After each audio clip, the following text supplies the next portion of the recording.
السلام عليكم ورحمة الله تعالى وبركاته.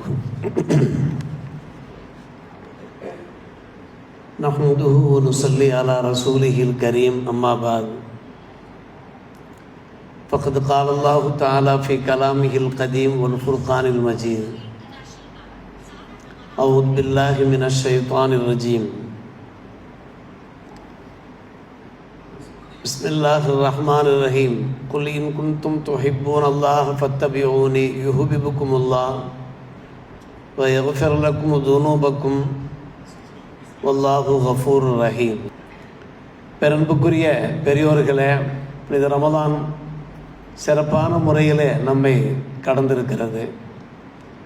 ரமதானுடைய நினைவு நம்முடைய இதயம் இருக்கும் காலமெல்லாம் நீங்காது இடம் பெற்றிருக்கும். இரவெல்லாம் கண் விழித்தோம், பகலெல்லாம் நோன்பு நோற்றோம், இறைமறையை இரு கரங்கள் ஏந்தி ஓதியவாறு இருந்தோம், இருக்கிற அமல்களில் ஈடுபட்டவாறு இருந்தோம். வெகு சீக்கிரம் இவை யாவையும் நாம் கடந்து சென்று விட முடியாது, மறந்து விடவும் முடியாது. அல்ஹம்துலில்லாஹ், வல்ல அல்லாஹ் புனித ரமதான் மாதத்தில் எப்படி வணக்க வழிபாடுகளில் நாம் ஈடுபட்டு அவனுடைய நெருக்கத்தை பெற்றோமோ அதே போன்று எல்லா மாதங்கள்லையுமே வணக்க வழிபாடுகளில் ஈடுபடுகிற பாக்கியத்தை தந்தல் புரிவானாக. புனித ரமதான் மாதத்தில் முக்கியமாக குர்ஆனுடைய தஃப்சீரை நாம் செவிமடுத்தவாறு இருந்தோம். குர்ஆனுடைய போதனைகளை நாம் செவியேற்றவாறு இருந்தோம். வாழ்க்கையிலே கடைபிடிக்க பெரும் முயற்சி எடுத்துக்கொண்டோம்.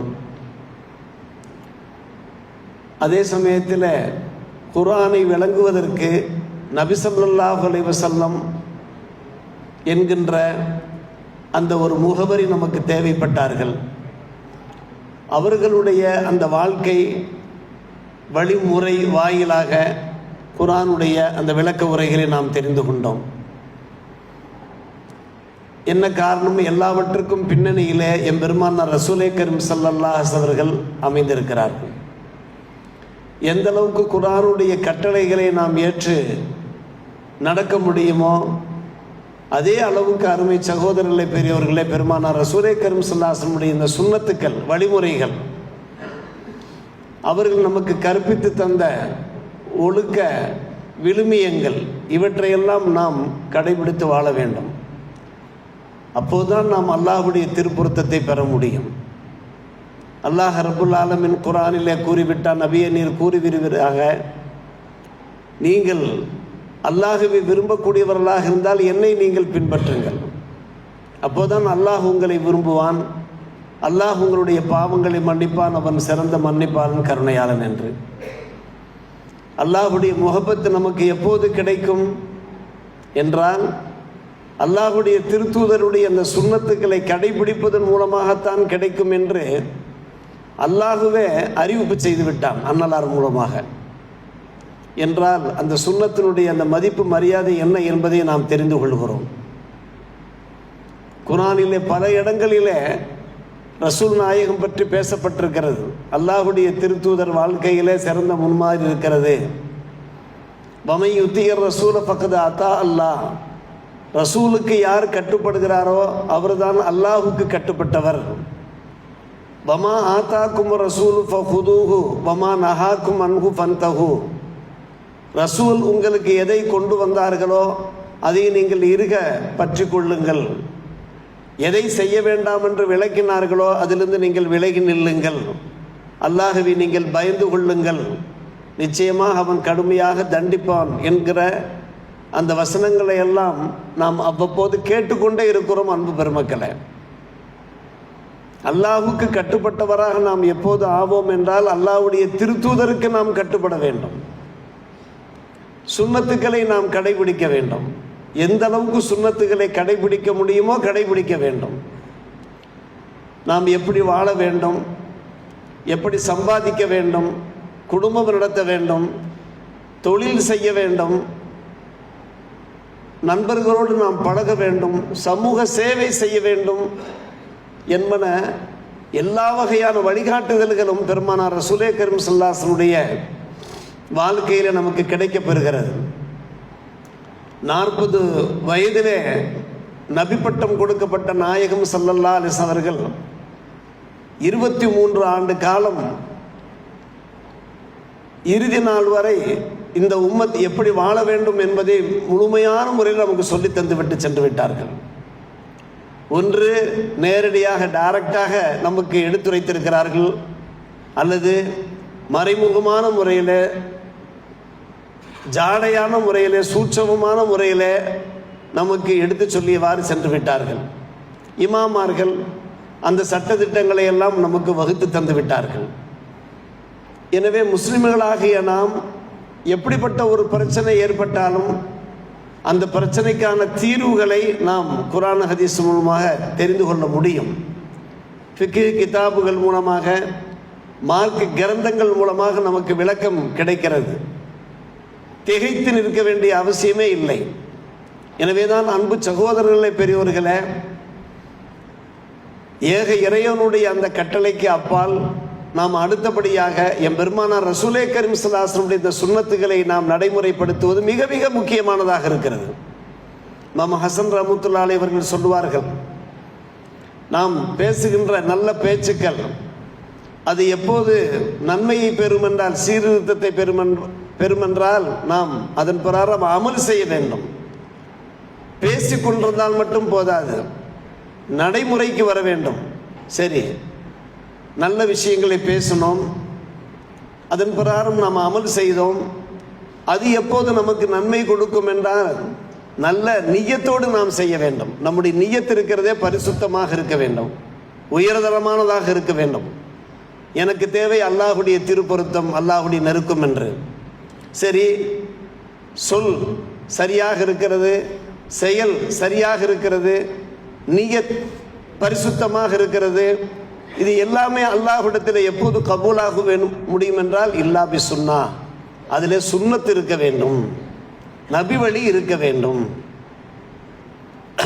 நல்ல விஷயத்தை பேசினால் போதாது, அதன் பிரகாரம் நடைமுறைப்படுத்தினால் போதாது, நற்சிந்தனையோடு நாம் செயல்பட்டால் மட்டும் போதாது, எல்லாவற்றுக்கும் மேலாக அதில் சுன்னத் மிக்சடாக இருக்கிறதா, நபி ஸல்லல்லாஹு அலைஹி வஸல்லம் அவர்கள் எப்படி வாழ்ந்து காண்பித்தார்களோ, செயல்பட்டு காண்பித்தார்களோ, சொல்லி காண்பித்தார்களோ, அதன் பிரகாரம் அந்த சொல் செயல் நியத் இருக்கிறதா என்பதை நாம் பார்க்க வேண்டும் என்று இமாம் ஹசன் ரஹ்மத்துல்லாஹி அலைஹி அவர்கள் நமக்கு எடுத்துரைத்திருக்கிறார்கள். பள்ளிக்கு வருகின்றோமே, நாம் அல்லாஹ்வை தொழ வருகின்றோமே, நாம் தொழ வருகின்றோம் என்றால் எப்படி நாம் வர வேண்டும்? புனித ஜும்மா நாளிலே அதிகாலையிலிருந்து நாம் எப்படி செயல்பட வேண்டும் என்று பெருமானார் ரசூலே கரீம் ஸல்லல்லாஹு அலைஹி வஸல்லம் கற்றுத் தந்திருக்கிறார்கள். அன்று ஒரு பரக்கத்து வாய்ந்த நாள், உலக மக்களுக்கெல்லாம் ஒரு ஈது பெருநாளை போன்றது. நல்ல முறையிலே குளித்து, நல்ல உடை அணிந்து, தலைக்கு எண்ணெய் பூசி, வாசனை திரவம் பூசி, எவ்வளவு சீக்கிரமாக பள்ளிக்கு வர முடியுமோ வந்து சேர வேண்டும் என்பதெல்லாம் பெருமானாருடைய வழிகாட்டுதல். பள்ளிவாசலுக்கு வந்து விட்டோமா, இதோ இப்போது அமைதியாக இருந்து நாம் பயானை கேட்கிறோம், வணக்க வழிபாடுகளில் ஈடுபடுகிறோமே, இதெல்லாம் பெருமானார் ரசூலே கரீம் ஸல்லல்லாஹு அலைஹி அவர்கள் நமக்கு காண்பித்து தந்த சுன்னத்துக்கள். இப்படி ஒவ்வொரு சுன்னத்தாக நாம் பார்க்கிறோம். ஒரு ஒழுவெடுக்க வேண்டுமா, ஒழுவுடைய சுன்னத்துக்கள். குளிக்க வேண்டுமா, குளியலுடைய அந்த சுன்னத்துக்கள்.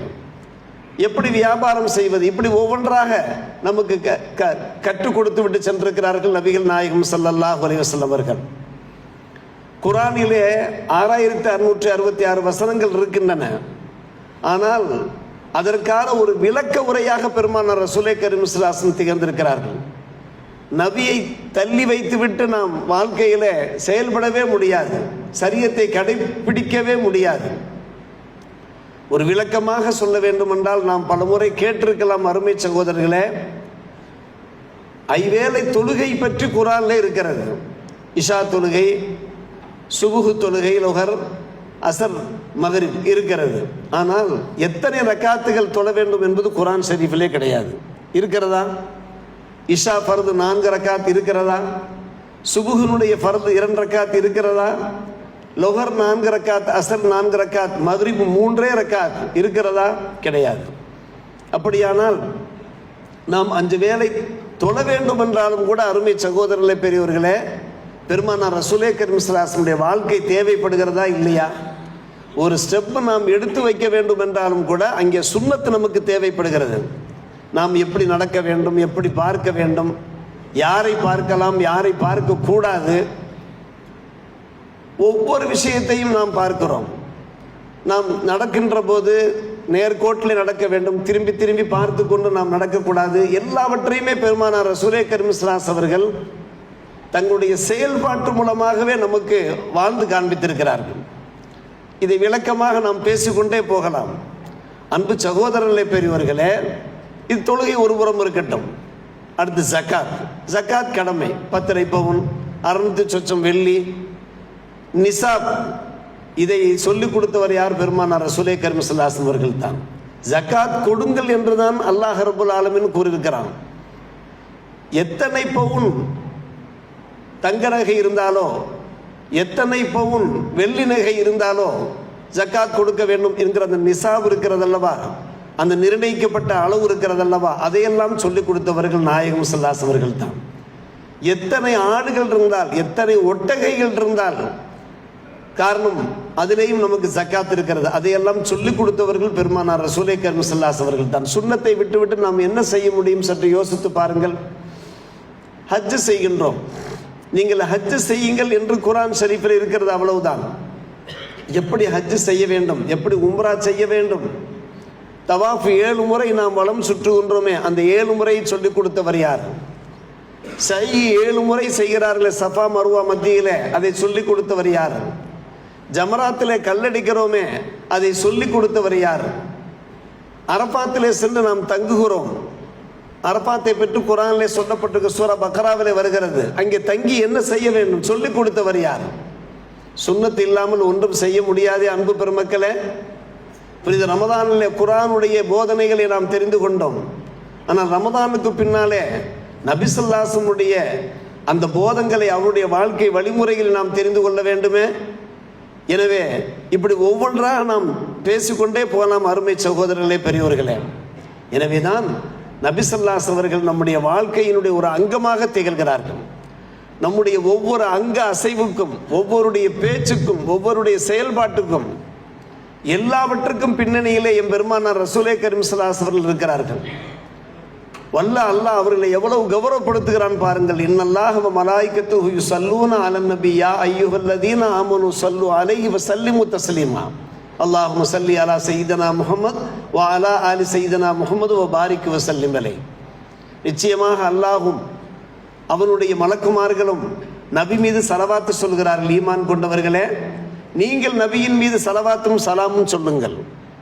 ஏன் அல்லாஹ் ரப்புல் ஆலமீன் இப்படி உத்தரவு பிறப்பிக்க வேண்டும்? சற்று யோசியுங்கள். நீங்கள் என்னுடைய தூதரை கௌரவப்படுத்துங்கள், கண்ணியப்படுத்துங்கள். நான் சலவாத்து சொல்லி மகிழ்கிறேன். அவர்கள் எனக்கு மிக மிக நெருக்கமானவர்கள். பொதுமக்களாக இருக்கட்டும், இறை தூதர்களாக இருக்கட்டும், இறைநேச செல்வர்களாக இருக்கட்டும், எல்லாரையும் விட, எல்லா மலக்குமார்களையும் விட உயர்ந்தவர்கள் எம்பெருமானார் ரசூலே கரீம் ஸல்லல்லாஹு அலைஹி வஸல்லம் அவர்கள். இதை நாம் மிகைப்படுத்தி சொல்லவில்லை அருமை சகோதரர்களே, பெரியவர்களே. எல்லாவற்றுக்கும் குர்ஆன் ஹதீஸிலே தலீல்கள் இருக்கின்றன, ஆதாரங்கள் இருக்கின்றன. என்றால் இதையெல்லாம் ஏன் நாம் சொல்லுகிறோம் என்றால், அந்த குர்ஆனுக்கு நாம் எவ்வளவு ஒரு மரியாதை செய்கின்றோமோ, அந்த குர்ஆனே கூறுகிறது, அல்லாஹ் கட்டளை பிறப்பிக்கிறான், என்னுடைய தூதருக்கு நீங்கள் மரியாதை செய்யுங்கள். என்னுடைய முகப்பத்து கிடைக்க வேண்டுமா, என்னுடைய தூதருடைய சுன்னத்துக்களை நீங்கள் கடைபிடியுங்கள், வாழ்க்கை வழிமுறைகளை நீங்கள் கடைபிடிங்கள் என்று சலவாத்து சொல்கிறோமே. அந்த சலவாத்தினுடைய ஒரு பரக்கத்து என்ன, நன்மை என்ன? இந்த ஆயத்திற்கு விளக்கம் சொன்னார்கள் பெருமானார் ரசூலே கரீம் ஸல்லல்லாஹு அலைஹி வஸல்லம் அவர்கள். அதனுடைய பலாபலன்கள் நமக்குத்தான் கிடைக்கின்றன. ஒரு முறை நாம் சலவாத்து சொன்னோம் என்றாலே அதனுடைய ஈருலக பாக்கியங்கள் நமக்கு கிடைக்கப் பெறுகின்றன. எனவேதான் குறிப்பாக வெள்ளிக்கிழமை அன்றைக்கு நாம் இப்போது நீங்கள் மனசுக்குள்ளே சலவாத்து சொல்லிக்கொண்டே கூட பயான் கேட்கலாம். அந்த அளவுக்கு அது சலவாத்திற்கு மதிப்பு மரியாதை இருக்கிறது.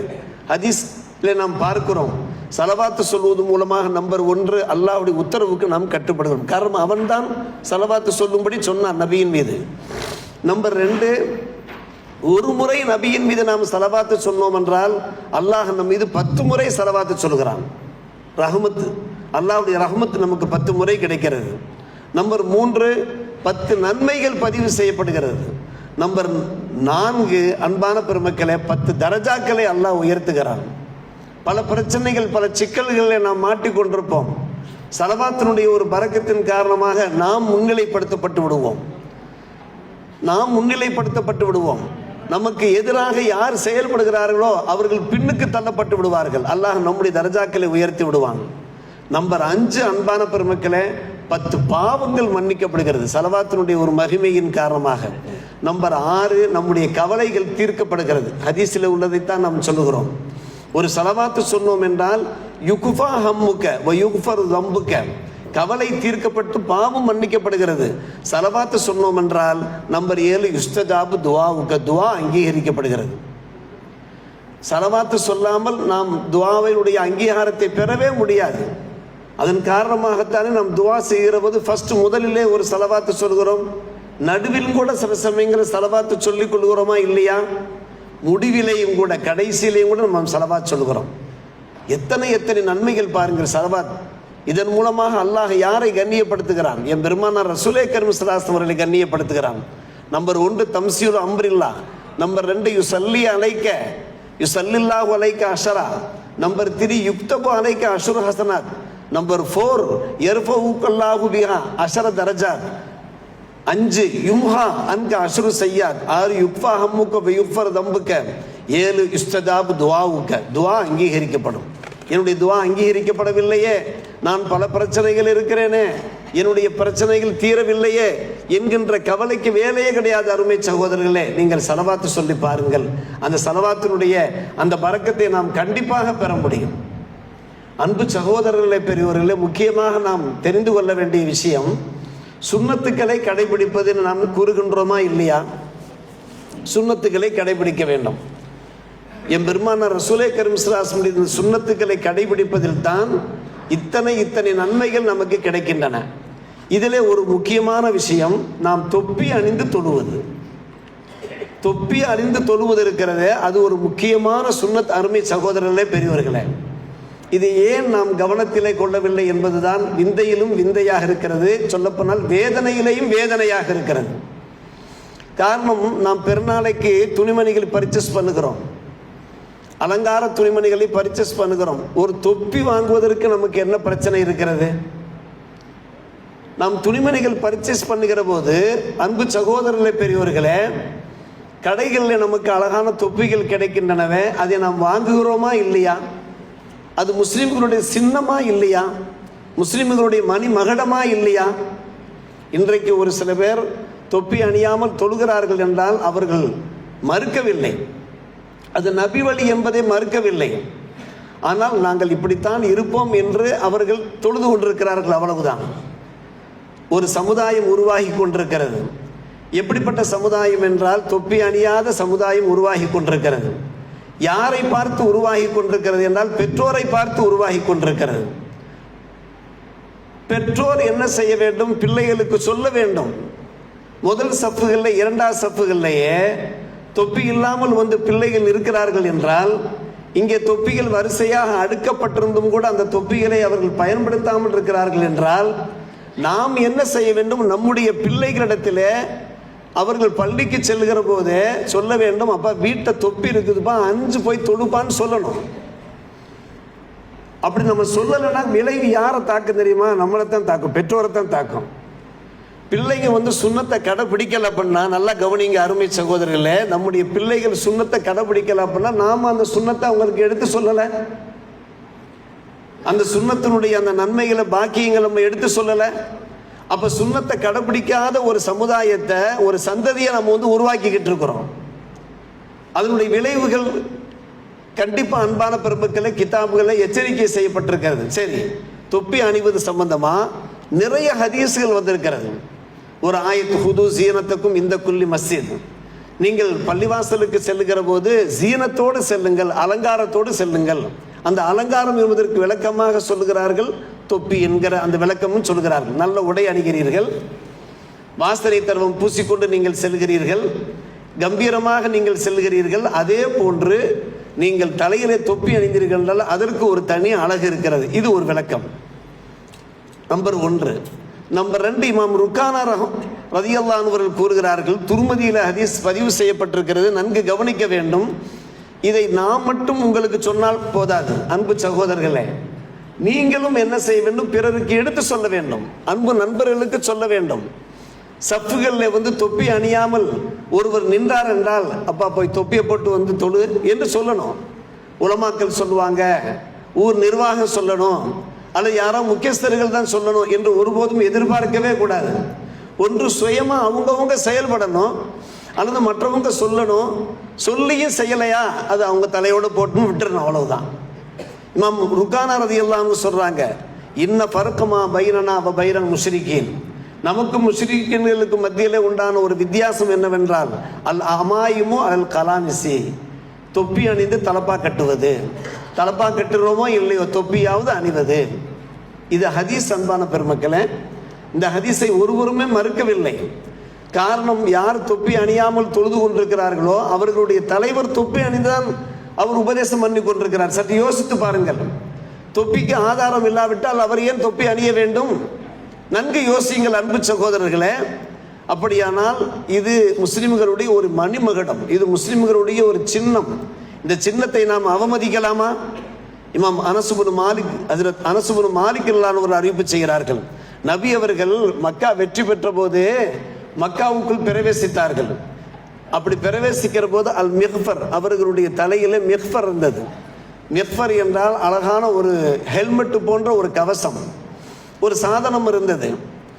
அந்த மிக்ஃபர் என்பது திருஉன் யுல்பசு தஹ்தல் கலன்சுவா, தொப்பி அணிந்து அதற்கு மேல் போடப்படுகின்ற ஒரு கருவி, ஒரு சாதனம் என்று ஹதீஸ் ஷரீஃபிலே நாம் பார்க்கிறோம். ஆக நபி அவர்கள் அங்கே கலன்சுவா அணிந்திருக்கிறார்கள், தொப்பிக்கு கலன்சுவா என்று சொல்வார்கள். இது 2வது ஹதீஸ்.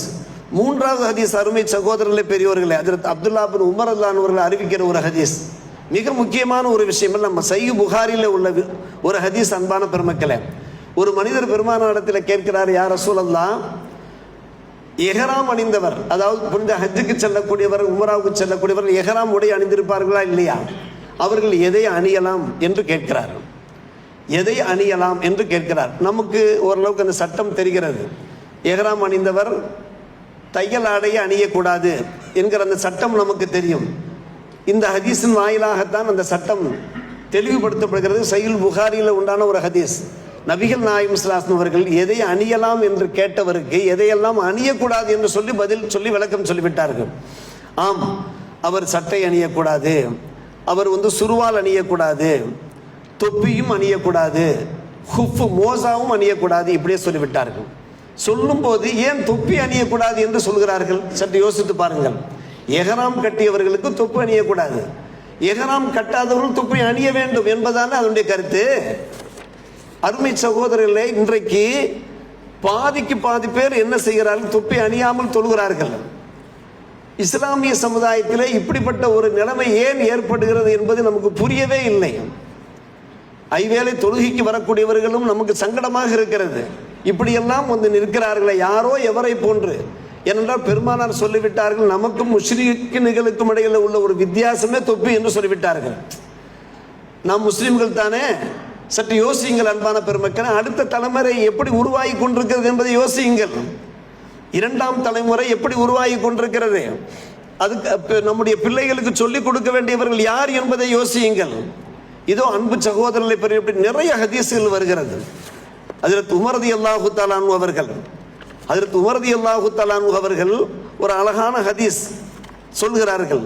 நான் நபியிடத்தில் கேட்டேன், சுஹதாக்கள் 4 பேர், அவரில் ஒருவர் நல்ல பரிசுத்தமான ஈமான் உடையவர், போர்க்களத்திற்கு செல்கிறார், உண்மையான விசுவாசத்தோடு அவர் ஷஹீதாக்கப்படுகிறார், ஷஹீதாக்கப்பட்டு அவர் சொர்க்கத்துக்கு செல்கிறார் என்று சொன்ன உடனேயே நபி அவர்கள் சஹாபியிடத்தில் இந்த ஹதீஸை சொல்கிற போது, அன்பு சகோதரர்களை பெற்றுள்ள மக்கள் எல்லோரும் தலையை உயர்த்தி பார்த்தார்களாம். இப்படியே உயர்த்தினார்களாம், மக்கள் எல்லோரும் உயர்த்தினார்களாம். அப்படி எப்படி உயர்த்தினார்கள் என்பதை ஹஜ்ரத் உமர் இப்னு கத்தாப் ரலியல்லாஹு அவர்கள் தம்முடைய தலையை எப்படி உயர்த்தி காட்டுகிறார்கள். அப்படி உயர்த்தி காட்டும் போது தலையிலே இந்த தொப்பி பின்பக்கமாக விழுந்து விட்டது என்று ஹதீஸிலே பார்க்கிறோம். துருமதியில 1695 ஹதீஸ். அது தலையிலே தொப்பி அணிந்திருக்கிறார்கள். பெருமானார் ரசூலே கரீம் ஸல்லல்லாஹு அலைஹி வஸல்லம் ஹதீஸ் சொல்கிறார்கள். அந்த ஹதீஸிலே உண்டான அந்த தியாகிகள், வீர தியாகிகளுடைய அந்த அருமை பெருமையை கேட்ட மக்கள் அப்படியே தலையை உயர்த்துகிறார்கள். நபியும் தலை உயர்த்துகிறார்கள். அதை பார்த்து உமரும் தலை உயர்த்துகிறார்கள். தலையிலே அணிந்திருந்த தொப்பி அப்படியே பின்பக்கமாக விடுகிறது. இதோ ஹதீஸிலே உள்ள வாசம், யர்ஃபஉன் நாஸு இலைஹி ஆயுனஹும் யௌமல் கியாமா, மறுமை நாளிலே இந்த சம்பவம் நடக்கும். வரஃபா ராஸஹு அத்தா வகாத் கரன்சுவத்துஹு, தலை உயர்த்தி காண்பித்தார்கள், தொப்பி கீழே விழுந்தது என்று நாம் பார்க்கிறோம். இப்படி நிறைய ஹதீஸுகள் அருமை சகோதரர்களே, பெரியோர்களே, நாம் சுருக்கமாக சொல்ல விரும்புவது என்ன, வெளியே நாம் போர்டிலையும் பொறித்து வைத்திருக்கிறோம், தொப்பி அணிவதன் மூலமாக நபியினுடைய இந்த சுன்னத்தை நீங்கள் பின்பற்றுங்கள் என்று. சுன்னத்தை பின்பற்றுவது முக்கியமா இல்லையா? அதையாவது நாம் தெரிந்து வைத்திருக்கிறோமா இல்லையா? குர்ஆனுடைய அந்த போதனைகள், குர்ஆனுடைய கட்டளைகள், அல்லாஹ்வுடைய கட்டளைகள், அவற்றை எப்படி நாம் அமல்படுத்துவது அவசியமோ முக்கியமோ, அதே போன்று சுன்னத்தை நாம் நடைமுறைப்படுத்த வேண்டுமா இல்லையா? அதில் ஏதாவது மாற்று கருத்து இருக்கிறதா? எனவே தான் நாம் என்ன செய்கின்றோம், நீங்கள் தொப்பி அணிவதன் மூலமாக அந்த சுன்னத்துடைய நன்மைகளை நீங்கள் பெற்றுக்கொள்ளுங்கள் என்று நாம் சொல்கிறோம். எதிர்பாராமல் அன்பான பெருமக்களே, திடீரென்று நாம் தொழுகிறோம், கவனம் இல்லை, நாம் தொப்பி அணிய வேண்டும் என்கிற கவனம் இல்லை, அது வேறு விஷயம். ஒரு அவசர கதியிலே நாம் ஊருக்கு சென்று கொண்டிருக்கிறோம், தொப்பியை தேடி பார்க்கிறோம், கிடைக்கவில்லை, உடனே அப்படியே நாம் தொழுது விட்டோம், தொழுகை அங்கீகரிக்கப்பட்டு விடும், அதில் சிந்தித்தும் சந்தேகம் இல்லை. ஆனால் கிதாபுகளில் உள்ள வாசகத்தை நான் சொல்லுகிறேன், சோம்பலால் அலட்சியத்தினால் ஒருவர் தொப்பி அணியாமல் தொழுதார் என்றால் அவருடைய தொழுகையிலே மக்ரூஹ் வந்து விடுகிறது, கராகியத்து வந்து விடுகிறது. அந்த தொழுகை முழுமையான முறையில் நிறைவேறவே செய்யாது. இன்னும் சொல்லப்போனால் தொப்பி அணிந்தால் தான் தொழுகை நிறைவேறுமா என்ற அலட்சியமாக நாம் பேசணும் என்றால் அது குஃப்ரிலே கொண்டு போய் விட்டுவிடும். இதை நாம் மிகைப்படுத்தி சொல்லவில்லை அருமை சகோதரர்களே. இஸ்திக்ஃபாஃபு சுன்னத்தி குஃப்ருன், அது எந்த சுன்னத்தாக இருந்தாலும் சரி, ஒரு சுன்னத்தை நாம் லேசாக சீப்பாக நாம் கருதினோம் என்றால், அலட்சியமாக கருதினோம் என்றால் அது எங்கே கொண்டு போய் சேர்த்து விடும், அது குஃப்ரிலே கொண்டு போய் சேர்த்து விடும். அல்லாஹ் பாதுகாப்பான், இந்த சமுதாயத்தை அல்லாஹ் பாதுகாப்பானாக. எனவே அன்பு சகோதரர்களே, பெரியவர்களே, இஸ்லாத்திற்கு என்று சில பண்பாடுகள், சில அடையாளங்கள், சில சின்னங்கள் இருக்கிறது. அதை நாம் ஒருபோதும் நாம் நிராகரித்து விட முடியாது. பெண் பிள்ளைகளை பார்க்கிறோம், சின்ன சின்ன சிறுமிகளை பார்க்கிறோம், அந்த பிள்ளைங்க புர்கா அணிஞ்சிட்டு போகிற அழகு ஒரு தனி அழகு. பார்த்துருக்குறோமா இல்லையா? அந்த மக்கர்னா போட்டு புர்கா அணிஞ்சு பார்த்தோம்னாக்க பார்க்க அவ்வளோ பரவசமாக கண்ணுக்கு குளிர்ச்சியாக இருக்கிறாங்க. அதே போல் இதோ சின்ன பிள்ளைங்க சில பேர் தலையில் தொப்பி அணிஞ்சு வந்து உட்காந்துருக்காங்க, பாருங்கள் எவ்வளோ அழகாக இருக்கிறாங்க பாருங்கள். இந்த ஜீனத்து இருக்கிறது, தொப்பிக்கு ஒரு ஜீனத்து இருக்கிறது, அழகு இருக்கிறது. தலை விரிகோலமாக முடிய ஒரு மாதிரி விரிச்சுக்கிட்டு நம்ம தொழுகையிலேயோ அல்லது தொழுகைக்கு வெளியேயோ முடிய எப்படியே நம்ம ஒரு மாதிரி ஒதுக்கிக்கிட்டு நம்ம தொழுதோம்னா அது என்ன தொழுகை, அது என்ன வணக்க வழிபாடு? சற்று யோசிக்க வேண்டும் அன்பான பெருமக்களே. எனவே நான் என்னுடைய கவலையை சொல்லவில்லை, என்னுடைய வேதனையை நான் வெளிப்படுத்திக் கொண்டிருக்கிறேன். எனவே யாரும் மறுக்கவே கிடையாது, தொப்பி அணிவது என்பது அது இஸ்லாமிய சின்னம், அது ஒரு சுன்னத்தான வழிமுறை என்பதை எவரும் மறுக்க முடியாது. மறுத்தால் அது மிகப்பெரிய குற்றமாக ஆகிவிடும் எனும் போது ஏன் நாம் அதை அலட்சியப்படுத்த வேண்டும் என்பதை யோசியுங்கள். எனவே இன்றைய தலைப்பு இருக்கிறத சுன்னத்துக்கு முழு மரியாதை கொடுக்க வேண்டும் என்பதுதான். இந்த ரமதான் மாதத்தில் குர்ஆனுடைய போதனைகளை கேட்டோமே, குர்ஆனுக்கு முழு மரியாதை செய்ய வேண்டும் என்று நாம் பேசினோமோ, அதே போன்று ரமதானுக்கு பின்னாடி உண்டான அந்த ஜும்மாவிலே பெருமானார் ரசூலே கரீம் ஸல்லல்லாஹு அலைஹி வஸல்லம் சுன்னத்துகளை கடைபிடிப்பதன் மூலமாகத்தான் ஒன்றுதான் வழி அல்லாஹ்வுடைய அன்பை பெற முடியும், அல்லாஹ்வுடைய திருப்பொருத்தத்தை பெற முடியும். சுன்னத்துகளை கடைபிடிக்காமல் அல்லாஹ்வுடைய திருப்பொருத்தத்தை பெற முடியாது. நீங்கள் தொப்பி அணிந்து தொழுகாமல் அல்லாஹ்வுடைய திருப்பொருத்தத்தை பெறவே முடியாது, அல்லாஹ்வுடைய முகப்பத்தை பெறவே முடியாது. அதே சமயத்தில் அந்த சுன்னத்துகளுக்கு நீங்கள் மரியாதை கொடுத்தீர்கள் என்றால் நம்முடைய தரஜாக்களை அல்லாஹ் உயர்த்துவான், நம்முடைய வாழ்க்கையில படித்தரங்களை அல்லாஹ் உயர்த்துவான், பல்வேறுபட்ட பிரச்சனைகள் அல்லாஹ் தீர்த்து வைப்பான், ஒரு மன நிறைவான ஒரு வாழ்க்கையை தந்தருவான் என்கின்ற நல்ல செய்தியும் தங்கள் சமூகத்தில் பதிவு செய்து அல்லாஹ் நாம் சொன்ன பிரகாரம் கேட்ட பிரகாரம் அமல் செய்வதற்கு நல்ல புரிவானாக.